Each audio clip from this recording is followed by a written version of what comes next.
Mamnoor airport పై మాటల యుద్ధం నడుస్తుంది. ఈ క్రెడిట్ మాదంటే మాదే అంటూ బీఆర్ఎస్ బీజేపీలు చెప్తే దీన్ని కష్టపడ్డది మేము, తీసుకొచ్చింది మేము, అసలు వర్క్ ఎవరు చేశారంటూ కాంగ్రెస్ వాళ్ళకి కౌంటర్ ఇస్తుంది.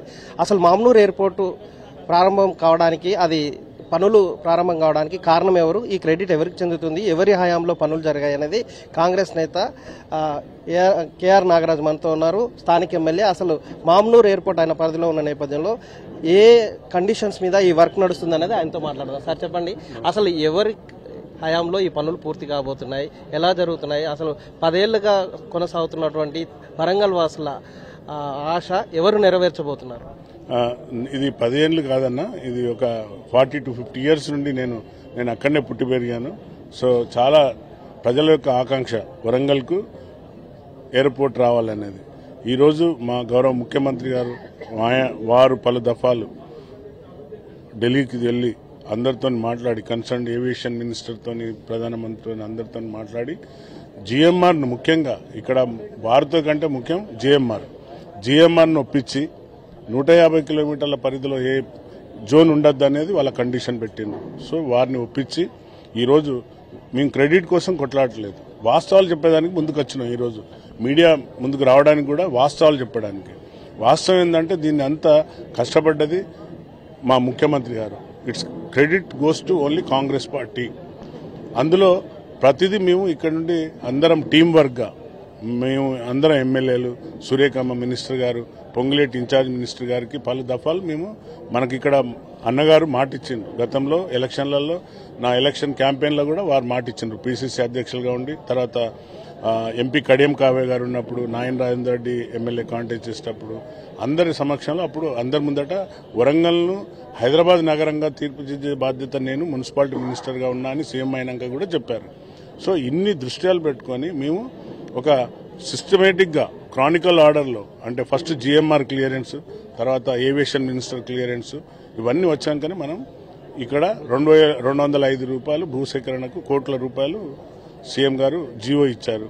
సో అధికారులందరూ పనిచేస్తున్నారు. ఇక్కడ క్రెడిట్ ఏంటిది చెప్పండి మీరే. క్రెడిట్ కోసం కొట్లాడలేదు. వరంగల్ నగరాన్ని అభివృద్ధి చెందాలి.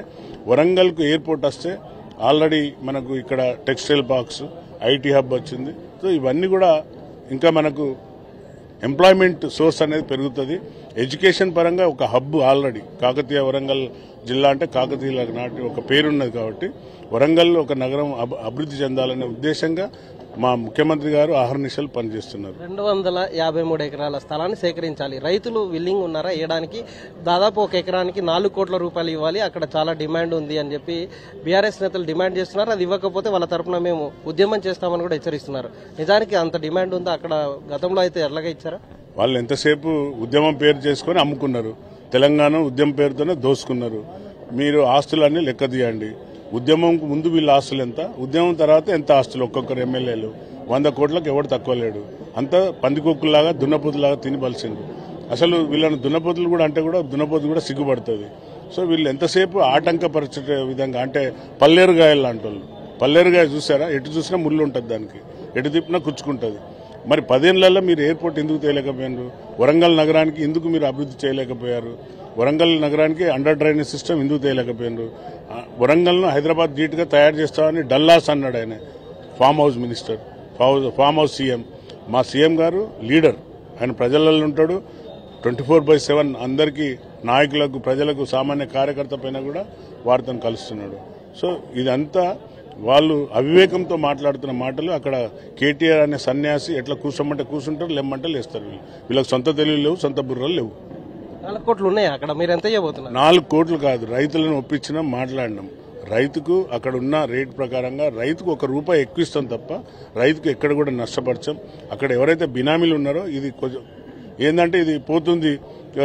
రేపు ఎయిర్పోర్ట్ అయిందంటే మా మాట ఉండదు, మా మాట వినరు గ్రామస్తులు, ప్రజలు, ఇక మాకు ఓట్లు వేయరు అనే ఒక రాజకీయ కుట్రతో మాట్లాడుతున్నారు తప్ప అక్కడ రైతులతో మేము పలుమార్లు మాట్లాడినాం. నేను, ప్రకాష్ రెడ్డి గారు, సురేఖమ్మ, ఎంపీ కడియం కావ్య గారు, నాయన్ గారు, అందరం వాళ్ళతో మాట్లాడుతున్నాం.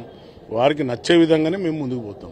అంతర్జాతీయ విమానాశ్రయం అందుబాటులోకి వస్తుందా? ఇది కమర్షియల్ అంటే విమానాశ్రయంగా ఉండబోతుందా? అసలు ఎట్లా దాన్ని డిపిఆర్ ఏం నిర్ణయం తీసుకోవచ్చు? మనకు బోయింగ్స్ వస్తాయి. బోయింగ్ ఇన్ ద సెన్స్ పెద్దది, ఇంటర్నేషనల్ ఫ్లైట్ రాకపోవచ్చు, బట్ కొచ్చిలాగా సీఎం గారు ఒక ఉదాహరణ మాట్లాడుతూ దీన్ని కొచ్చిలాగా విమానం ఎయిర్పోర్ట్ చేయాలి. అట్లనే దీనికి చుట్టుపక్కల కూడా ఒక మంచి జోన్ అంటే ఒక ఇకో పార్క్ అంటే ఇకో సిస్టమ్గా ఉండేటట్టు సౌత్ కొరియా వాళ్ళతో కూడా మాట్లాడడం జరిగింది. ముఖ్యమంత్రి మాట్లాడుతూ వారు సిద్ధంగా ఉన్నారు ఇక్కడ పెట్టుబడులకు. సో ఈ పెట్టుబడులు వస్తే మనకు విద్యార్థులకు కానివ్వండి, ఉపాధి కానివ్వండి, ఉపాధి ఎవరైతే నిరుద్యోగ సోదరులు ఉన్నారో అందరికి కూడా ఒక ఉపాధి జరిగే దిశగా పోతుంది. అలాగే ఎయిర్పోర్ట్లో భూములు పోయే వారికి మేము అప్పీల్ చేసినాం గౌరవ ముఖ్యమంత్రి గారు.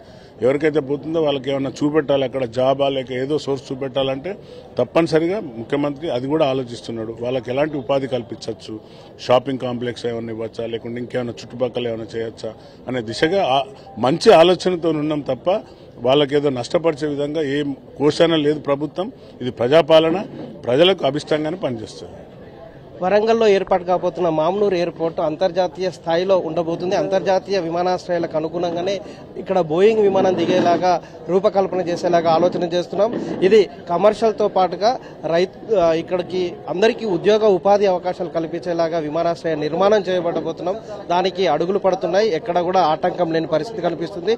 కొందరు కావాలనే బీఆర్ఎస్ నేతలు వారి అవసరం కోసం, రాజకీయం లబ్ధి పొందడం కోసం వాళ్ళని రెచ్చగొడుతున్నారు. రైతులు ఎవరు కూడా వాళ్ళ ట్రాప్లో పడకండి, మీకు ఖచ్చితంగా న్యాయం జరగలేగా ప్రభుత్వ నిబంధనల మేరకు భూసేకరణలో ఎలాంటి నిధులు ఇవ్వాల్సి ఉంటుందో, మీకు ఎక్స్గ్రేషియా ఇవ్వాల్సి ఉంటుందో అవన్నీ కూడా ఇవ్వడానికి సిద్ధంగా ఉన్నాం. ప్రభుత్వం పెట్టుకున్నటువంటి నిబంధనల కంటే మరొక రూపాయి ఎక్కువనే రైతులకు ఎక్స్గ్రేషియా ఇచ్చి వాళ్ళ దగ్గర నుంచి భూసేకరణ చేపట్టబోతున్నాం. దీనికి అందరికీ కూడా రైతులు విల్లింగ్గా ఉన్నారు. విమానాశ్రయం వస్తే ఆ ఏరియా అభివృద్ధి జరుగుతుందనే ఆశతో ఉన్నారు కాబట్టి వాళ్ళే స్వచ్ఛందంగా వచ్చి ఆ భూములను ఇవ్వడం కోసం ముందుకు వస్తున్నారు. దీంతో విమానాశ్రయ నిర్మాణానికి ఎక్కడ ఆటంకాలు ఏర్పడవు, ఖచ్చితంగా విమానాశ్రయం నిర్మాణం జరిగి తీరుతుంది అని చెప్తున్నటువంటి పరిస్థితి కనిపిస్తుంది. రాజీవ్ తరకుమార్, ఎన్టీవీ వరంగల్.